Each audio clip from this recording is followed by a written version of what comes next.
Martin Malvy, vous briguez un troisième mandat. Vos adversaires parlent de l'âge du capitaine. Qu'est-ce que vous répondez? C'est pas que ça ne me paraît pas être un élément dominant et majeur. J'ai la passion de cette région. Et nous avons, connu d'ailleurs, construit une vraie politique régionale au cours des années qui viennent de passer. Organisée autour de grands secteurs qui sont l'éducation et la formation. C'est un secteur majeur. Nous avons 100 000 lycéens, nous avons 18 000 apprentis, nous avons 100 000 étudiants. Autour de la recherche, en ce sens que Midi-Pyrénées et Tarbes en est un exemple. Et selon les cas, la deuxième ou la troisième région de France en matière de recherche. Et qu'on sait très bien que les métiers de demain seront les métiers qui seront issus de la recherche. Donc nous sommes sur une diversification des activités économiques en Midi-Pyrénées à travers la recherche aujourd'hui. J'avais dit en 2004, on va augmenter de 50% le budget de la recherche d'ici 2010. Nous sommes en 2010, nous l'avons augmenté de 150%. Et nous allons continuer dans ce domaine-là.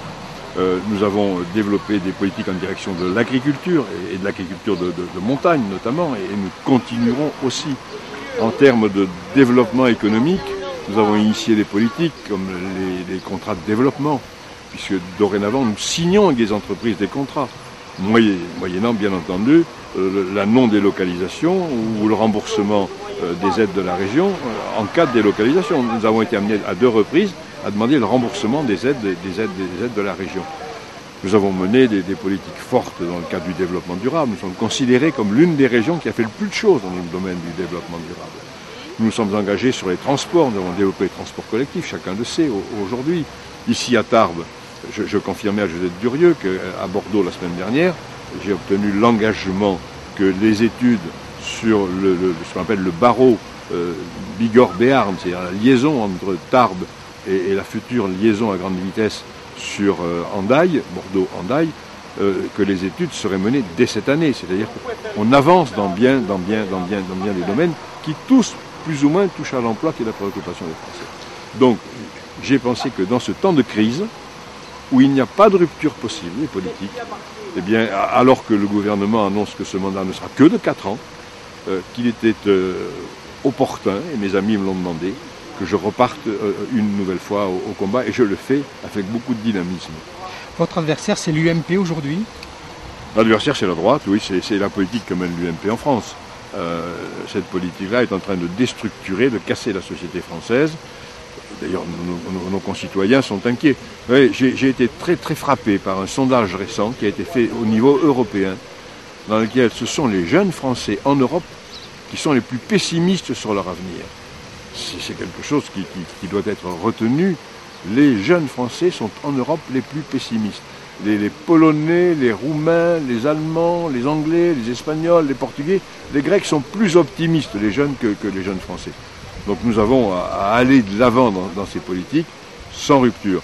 Et vous savez, je préfère avoir l'âge que j'ai et la disponibilité qui est la mienne, plutôt que de défendre des projets comme défendre l'UMP, qui vont supprimer la parité demain dans les représentations électives. Il faut mieux s'occuper du maintien de la parité qui a été admis, alors que demain, le mode de scrutin que propose la droite et l'UMP ferait que les femmes ne siégeraient pratiquement plus dans les assemblées régionales.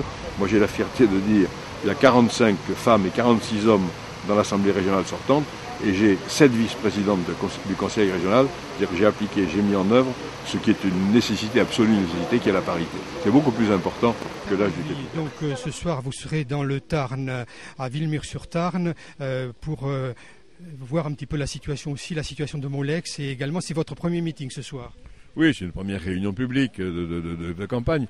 J'ai tenu à la faire à Villemur, parce que cette affaire Molex est emblématique.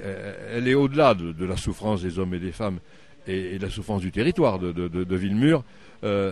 C'est un exemple des dérives de la manière dont l'économie est construite aujourd'hui en France, en Europe et dans le monde. Or, nous avons à lutter contre ces dérives. Ces dérives qui sont celles de la financiarisation de l'économie, C'est assez dramatique de penser que si aujourd'hui il n'y a pas des rentabilités du capital de 10, 12, 15%, les grands groupes industriels internationaux se retireront ailleurs. C'est une des caractéristiques de notre époque. Et nous avons en contrepartie, bien sûr, à ne pas baisser les bras. Nous avons à nous battre, et ça a été un exemple de chez Molex, nous avons à nous battre et nous avons à inventer de nouvelles pistes de développement pour contrecarrer cette philosophie de l'économie qui est absurde, puisque c'est la financiarisation qui compte davantage que l'économie. C'est l'économie virtuelle qui compte davantage que l'économie réelle. Donc nous avons des réponses à apporter, et comme le thème de l'emploi, comme le thème de la précarisation constitue aujourd'hui l'un des éléments majeurs des préoccupations de nos concitoyens, j'ai pensé qu'il y avait de l'ordre du symbole, ou plus même que du symbole, à tenir une première réunion à Villemur-sur-Tarn, avec en plus de ça, parmi nos équipiers, un garçon comme Denis Parise, membre du comité d'établissement de Molex et syndicaliste, qui a conduit le combat de Molex, une partie du combat de Molex. Donc ce soir, oui, à 21h, nous avons une réunion publique à Villemur. Et ce mardi, il y a aussi les États généraux de l'industrie. Vous serez présent, pour quoi faire ? Les États généraux de l'industrie, ça fait partie des grands débats que le gouvernement organise et qui malheureusement ne débouchent sur rien. Alors il a organisé le débat sur l'identité nationale, qui est un débat on ne peut plus malvenu, un débat sur l'industrie, un débat sur l'aménagement du territoire, alors qu'il n'y a plus de politique d'aménagement du territoire. Tout ça, permettez-moi de vous dire, c'est essentiellement de la mousse.